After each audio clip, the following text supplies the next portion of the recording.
Halo guys, pada kesempatan kali ini berjumpa kembali bersama saya akan bercerita kepada kalian semua adalah tentang pengalaman yang pernah saya alami.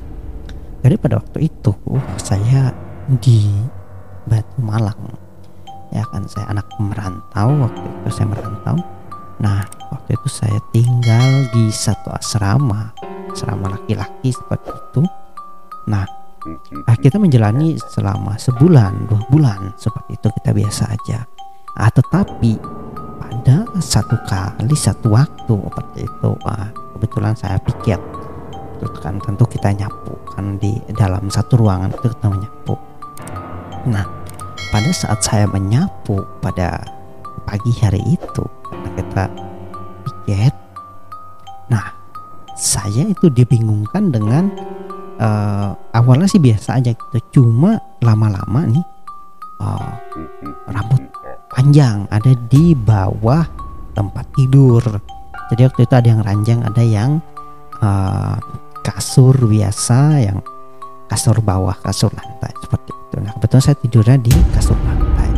Nah, pada saat bersih-bersih semuanya, tiba-tiba saya nyapulah di bawah tempat tidur, di bawah ranjang seperti itu. Nah, ketika saya sapu, tiba-tiba saja saya menyapu rambut yang panjang di bawah itu. Wow. Nah, ketika saya menyapu rambut yang panjang itu, ya sudah sih, awalnya kan kita pikiran positif aja kan, seperti itu. Nah, saya kan nggak ngomong, udah saya sapu aja karena teman-teman lain kan nggak ada lihat memang. Nah, pada saat itu saya sapu ulas, oke lah. Nah, di besoknya ada teman saya ini yang dia juga nyapu di bawah tempat tidur itu. Nah, kemudian dia cerita sama saya, ini rambut siapa nih? Nah, rambut siapa ini? Nah, terus kemudian waktu itu saya cuman senyum gitu kan, teman-teman lain kan juga mengerjakan yang lain gitu kan. Nah, saya katakan, kemarin saya juga menemukan rambut ini. Masa sih ada cewek di dalam? Tidak mungkin kan, karena itu asrama untuk khusus laki-laki seperti itu. Nah, ketika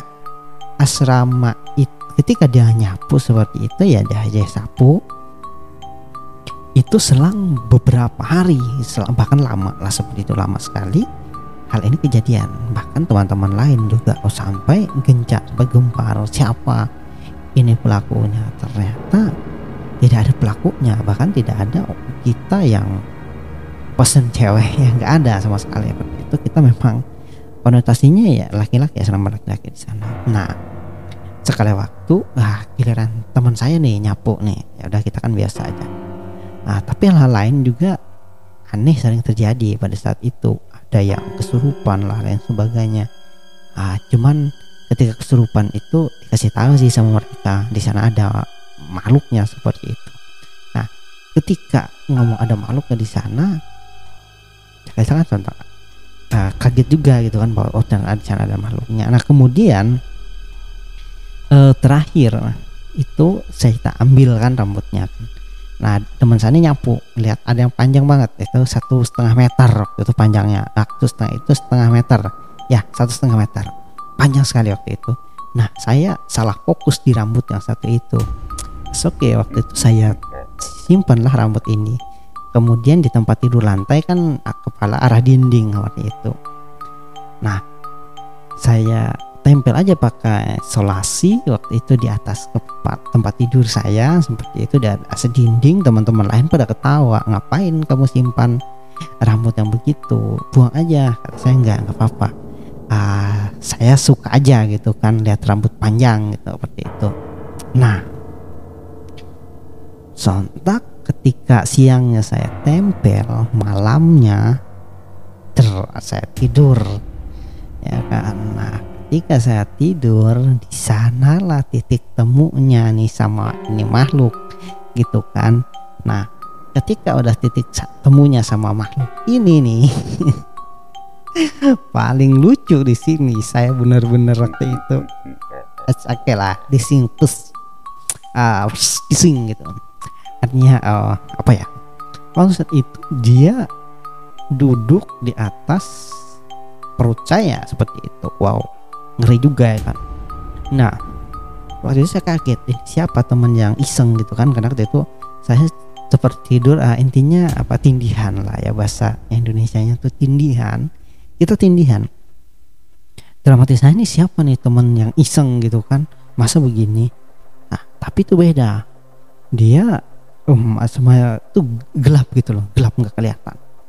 Nah waktu saat itu saya buka mata meskipun tindihan, tapi kita bisa buka mata seperti itu. Nah ketika saya buka mata, wajahnya memang nggak kelihatan, tapi dari mulut saya sampai ke leher itu dia benar-benar ngecup seperti itu, ngecup saya seperti itu. Wow, ngeri.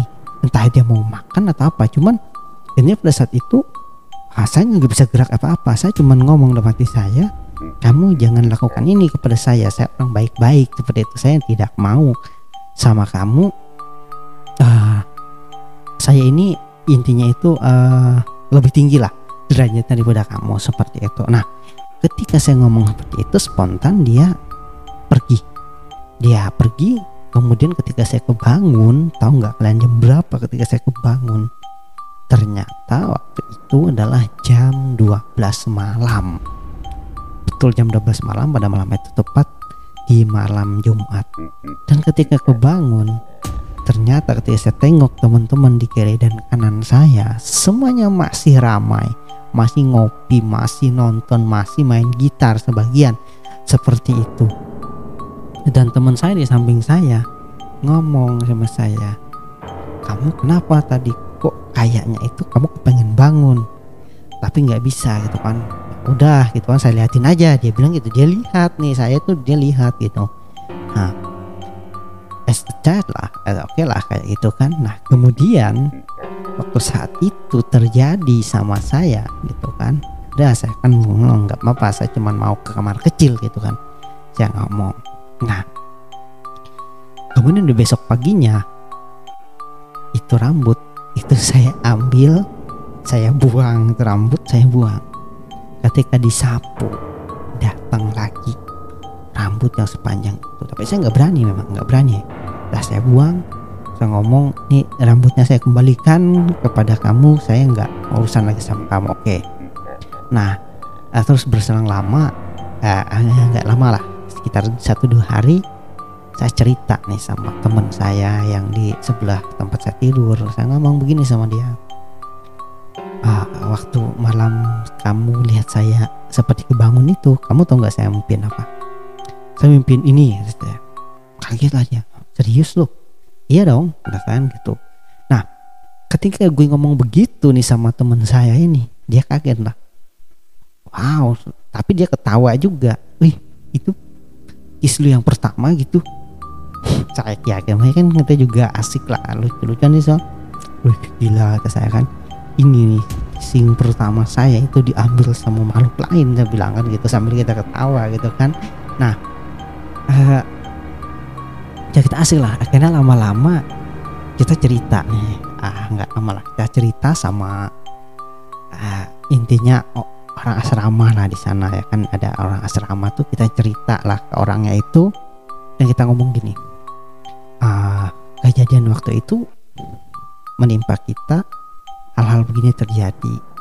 Waktu itulah dia ngetawain kita. Nah dia waktu itu dia ngetawain kita, hahaha, ketawa gitu kan. Aduh kalian beruntung, dia bilang. Saya bilang beruntung apaan kayak gitu. Jadi ceritanya, konon ceritanya itu di tempat kita asrama itu. Nah dulu ada salah seorang intinya kayak kemungkinan sih ya orang Belanda lah seperti itu. Dia katanya cantik, tapi dia tidak bisa bertumbuh lahir menjadi makhluk lain, sehingga dia tetap di sana dan ngecari orang-orang yang ganteng seperti itu. Nah orang yang ganteng inilah yang mungkin dia suka, dia seperti itu, dia jatuh cinta dan kemudian dia bisa menampakkan diri seperti itu. Dan pernah waktu itu katanya kejadian ada salah seorang yang tinggal di sana di asrama itu, ya lumayan ganteng lah seperti itu, akhlaknya baik seperti itu, intinya ganteng baik. Nah ini nih sebenarnya dicari dari macam cewek begini ya kan, cantik sama akhlak yang baik nih ya. Kalau akhlaknya nggak baik ya gimana gitu kan.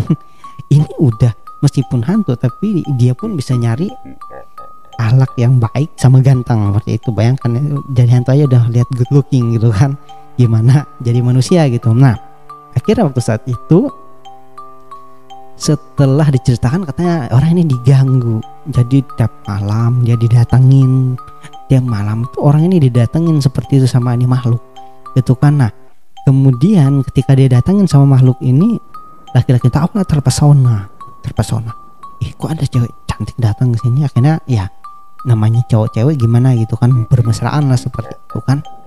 Tapi lama-lama kok dia merasa aneh seperti itu. Nah akhirnya dia ngomong sama orang itu tadi. Nah dia ngomong kok ada orang ini di sini. Nah karena sontak aja nih cowok merasa ketakutan gitu kan, karena ini bukan manusia seperti itu. Nah akhirnya dia memperbaiki akhlak diri tadi ya kan, memperbaiki akhlak diri agar tidak berhubungan lagi dengan ini makhluk. Ya kemungkinan besar makhluk ini pun juga dia merasa kesepian di tempat itu. Lanjut ke berikutnya.